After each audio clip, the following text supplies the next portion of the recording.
Mahesh Babu Rajamouli cinema థియేటర్లోకి రావడం కోసం ఏండ్లకేండ్లు వెయిట్ చేయాల్సిందే. కానీ అనౌన్స్మెంట్ కోసం భారీగా ఈగర్లీ వెయిటింగ్ తప్పడం లేదు. లేటెస్ట్ అప్డేట్ ప్రకారం అప్పటి వరకు వెయిట్ చేయాల్సిందేనని అంటున్నారు. ప్రస్తుతం super star Mahesh Babu దర్శకధీరుడు Rajamouli cinema announcement కోసం ఈగర్ గా వెయిట్ చేస్తున్నారు మూవీ లవర్స్. ఇప్పటికే కమిట్ అయిన కమర్షియల్ యాడ్ షూట్స్ కంప్లీట్ చేసి SSMB 29 పై ఫోకస్ పెట్టడానికి రెడీ అవుతున్నాడు మహేష్ బాబు. ఎందుకంటే రాజమౌళి ప్రాజెక్ట్ కోసం 2-3 ఏళ్లు లాక్ అవ్వనున్నాడు సూపర్ స్టార్. అయితే ఈ సినిమా ఎప్పుడు సెట్స్ పైకి వెళ్తుంది, ఓపెనింగ్స్ ఎప్పుడు అనే విషయంలోనే క్లారిటీ రావడం లేదు. ఉంటే ఉగాది కానుకగా చాలా గ్రాండ్ గా లాంచ్ అయ్యే అవకాశం ఉందని గత కొన్ని రోజులుగా ప్రచారం జరుగుతోంది. కానీ ఇప్పుడు ఎలాంటి సౌండ్ చేయడం లేదు SSMB 29. రీసెంట్ గా జపాన్ కి వెళ్ళినప్పుడు కూడా కేవలం మహేష్ బాబుతో సినిమా చేస్తున్నానని చెప్పాడు జక్కన్న.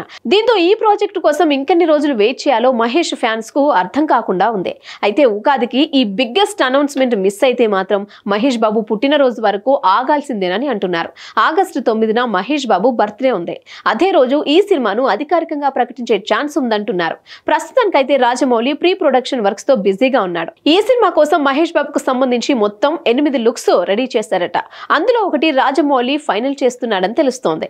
ఇక ఈ సినిమాలో ఇండోనేషియా నటి చెల్సియా ఇస్లాన్ ను హీరోయిన్ గా ఫైనల్ చేస్తున్నట్లు టాక్ ఉంది. అలాగే ఓ స్టార్ హీరోని విలన్ గా ట్రై చేస్తున్నట్లుగా ప్రచారం జరుగుతోంది.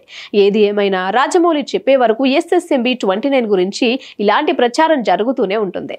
సమస్య లేని ఇల్లు ఉండదు, పరిష్కారం లేని సమస్య ఉండదు. బంధాలు గొప్పవి, బాధలు చిన్నవి. మీ సమస్యని మేము పరిష్కరిస్తాం. రండి మాట్లాడుకుందాం.